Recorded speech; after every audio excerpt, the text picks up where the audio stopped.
That was her last poem.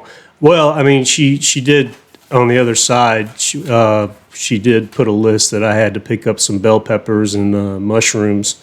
So I mean, there is that.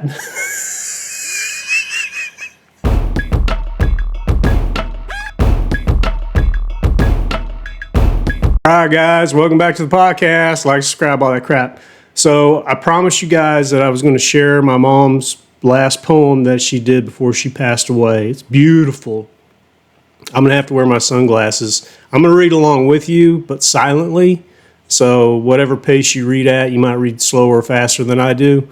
But I had a hard time just typing this out. It got me very choked up and emotional. So I don't want to do that because I want to have fun on the podcast, and I got some funny stuff to show you. We are actually going to do, going to do a REN video. I'm going to do Bitter Sweet Symphony because I like the Verve, and Bitter Sweet Symphony I think is very apropos for my mom's poem, Bitter Sweet Symphony, This Life. And I'm sure he put his own swing to it, but yeah, let's just go ahead and I'm gonna drag this over and let you guys read it. We'll read it together, and then I've got some funny stories to tell you. Then we're gonna get in the reaction video. I gotta put these on. I swear to God, I'm gonna cry. Okay, guys, if you're ready, I'm ready. Here we go. God bless you, Mom.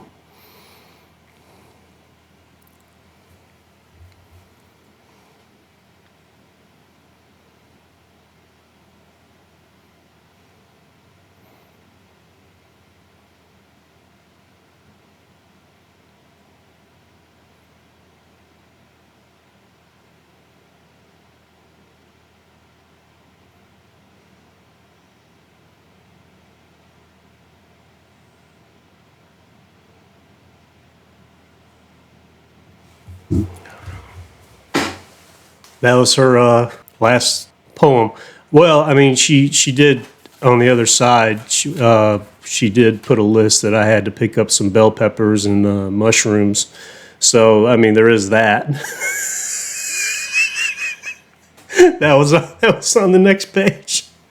But God bless her. She's got so much poetry. I want to just get it all together and put together in a poetry book.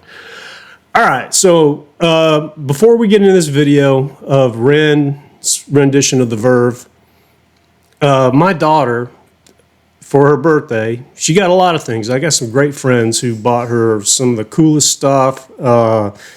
She got a car. I mean, just some really cool stuff. But one of the things that she got, somebody brought her some flowers. And just check them out. They're gorgeous. Look at these flowers. Look how beautiful they are. I put them in a vase, and 10 seconds later, the dog comes over and pisses all over them. That's like, for me, that's like if you're standing in a public pool and you look down and some random Band-Aid gets stuck to your chest, and you're just like, what the fuck? What? Who? Why would you do that? Dude, why would you go in here with a Band-Aid? That's kind of what happened. So I had to hose these flowers off and try to revive them, save them. They're actually doing pretty good. I gave them plant food, and obviously if you put Sprite in there, they'll liven up. So they'll probably last about a week and a half or so. Gorgeous flowers, except for the dog pissing on them. Yeah, I wasn't happy about that. All right, it's time for me to take these glasses off. I think I'm going to be able to recover from this. All right, so let's go ahead and get into REN, the Verve, because I haven't heard it, his rendition of it. So if you guys are ready, I'm ready. So here we go.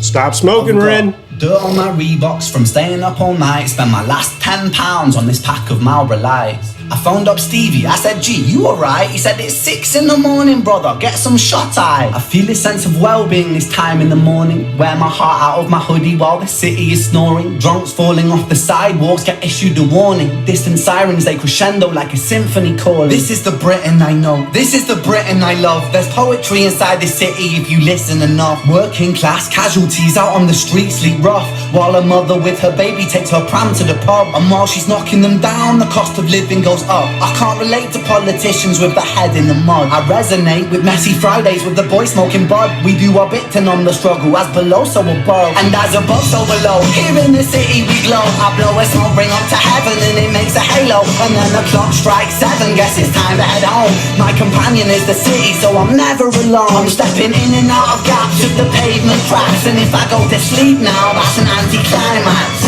People rise for work and the sun mirrors that, a perfect juxtaposition for those out on the lash. Bear with me, it's beautiful, I think it's irrefutable. There's beauty in the contradicting Britain, indisputable. Junkie in the cubicle, that old spoon is usable. His mother's in a black suit, crying at a funeral. 9 to 5 crucible, this route is not commutable. A kid falls off the tracks and then he serves a scratch a juvenile. Libby's at the Dolies, but her disposition's humorful, while Davy's at the bookies and his mates call him delusional. Britain, drink it down and moan about the weather when the sun starts shining. Feel the factor 10 tremor. Boys will be in it together until the fists start flying like they're Conor McGregor, and then he's out. I think he took it too far, I think the boy saw red, I think he hit him too hard. Now he's face down on the pavement with the face full of tar. Mad how small altercations can define who we are. That's my cue, I guess it's time to head home. It's bittersweet how my high found its way to below. And I've said it once before, as above so below. Living on the streets of Britain, you just go with the flow. But I'm done, I'm out for the night. As the sun paints the pavements, I'll turn out the light. White noise on the radio to quiet my mind. Always was an overthinker, just the way I'm designed. Britain, drink it down and moan about the weather. When it's all said and done, we'll be in it all together. Boys, we'll be like you forever. It's a bittersweet symphony with birds of a feather. Oh man, he's the freaking best. I mean, I don't think you're gonna get much better than what REN can do with anything. The guy's so freaking talented. I mean, what do you even say to that? I mean, the rhythm. I don't know that I'm going to be able to get monetized off this because the soundtrack is from the Verve, but maybe I'll get lucky. I don't know. REN, stop smoking, bro. Dude, don't smoke. Seriously. What? Look at my mom. Look at her. My dad died of lung cancer. It's terrible. My mom. The COPD, all that, dude, don't smoke. Get some pouches or some shit. Just don't smoke, man. I think I told this on the on the Couch Confessions. I've been enjoying those because a lot of people have been joining in on the Couch Confessions, and then I've been posting them out on the old TTK, TikTok, and. Yeah, they're kind of gaining steam there. People seem to like that. But, you know, a buddy of mine took me out Friday night, and I didn't really want to go out. But, you know, he took me out. So in the U.S., most places you cannot smoke cigarettes, which is great. But there are a few bars that you can, and they just label them as private bars. So you're allowed to smoke cigarettes in there. There's this dude, I swear, he was just smoking and smoking. He's blowing smoke everywhere. He's blowing it in my face, my buddy's face, everybody around, just blowing smoke like he was the king shit of the world. Now I just got sick of it, man. It's like a trigger or something for me. I just don't blow that shit in my face. So this really happened. So I walk over to the guy, and I took the cigarette out of his mouth, and the ashtray was right there, and I just stared at him. I just started putting it out right there between him and his girlfriend. I just started staring at him, and I just started putting it out. And then I started laughing because the bartenders were like, "Oh my God, what's going on?" Then everybody around the bar is laughing. They're like, "What's going on?" And then all of a sudden, there was like 5 guys holding this dude back. Like, dude, you were like literally 3 feet away from me. Now why are you like 12, 15 feet away from me? So obviously you're not going to do anything. So I'm laughing. I'm laughing. He's like, man, I will kill you. And I said, no, you won't. You know what's going to kill you? Cancer. Cancer will kill you. And then everybody just started laughing and laughing. And then the security came, bouncers, if you want to call them. Security came. They're like, hey, man, do you mind just leaving? Like, I don't mind. The guy's blowing smoke in my face, man. I don't have any problem except for that. He's like, this is really one of the funniest things we've seen in here. So I got to give you props, but we don't want any trouble. So if you don't mind leaving, I said, I don't mind leaving at all. Don't worry about it. I don't even want to be here. I want to go home. So we went out, and I got followed. Me and my buddy were followed by, I don't know, all these 25, 26-year-old guys. Like, dude, that was historic. Where are you going to next? I said, man, I want to go home. I'm too old for this shit. They're like, oh, no, come over here with us. There's a place down here. I'm like, man, I don't want to do that. I'm too old.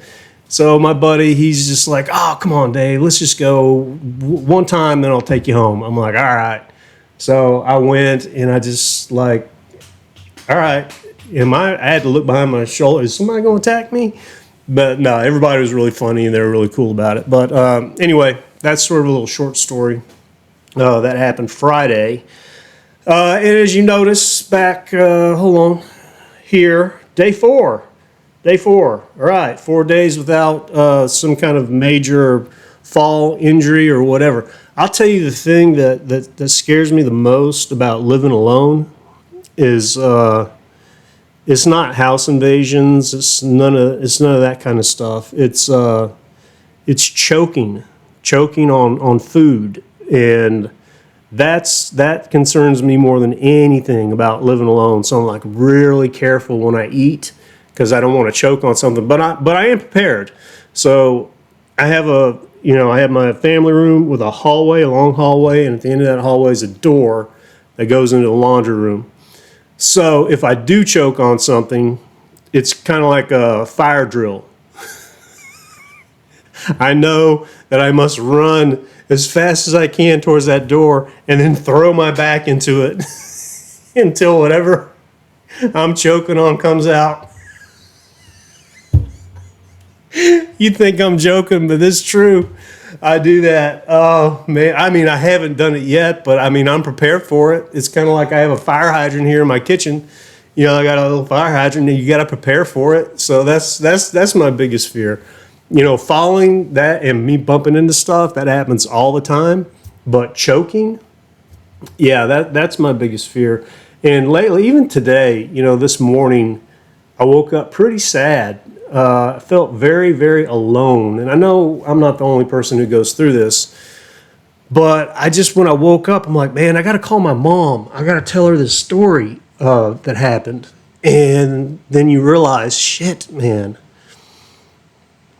I can't share this stuff with her anymore and laugh about it and talk about it. And it made me just really melancholy, made me really sad. And I haven't been able to kind of shake it. So I sat in front of this laptop for about, 30 minutes thinking, you know, am I going to make it through this? Because I'm not feeling up to it. But, you know, it's therapeutic. There's a lot of benefits to doing this for myself, selfishly. I mean, I appreciate everything that you guys do, watching and tuning in and all that. But, you know, some days it's just quiet, you know. It's quiet, and it feels alone unless the dog pisses on your daughter's birthday flowers, and then there's then there's a little more energy in the house. God, why would you wear a Band-Aid at the swimming pool? Why is that on my chest? Why was that? I liken it to that kind of crap. But anyway, we're going to tighten this up because we usually do about 14, 15 minutes or so. And a lot of it's rambling. And that's just it. That's what it is, man. It's just a conversation I'm having with you guys, just like you're sitting here in the kitchen with me. So that's the way I look at it. I'm day 4. Hopefully, you know, we'll get to day 5. And, yeah, that's basically it, guys. Hey, I appreciate you joining the podcast. Like, subscribe, share, all that stuff. And I'll catch you on the next podcast. Oh, I think what I'm going to end up doing is, and I know I'll get flagged for it, but I'll get copywritten, but I won't get like in trouble. But my daughter met the guitarist from Korn when she was in Nashville. She was just out at breakfast. I think you guys seen the pictures on some of my other social media. And he came up to her because she was wearing a Korn shirt. And he just started talking to her. He was the coolest dude in the world, man. He was just so kind, so generous, and just took out the time.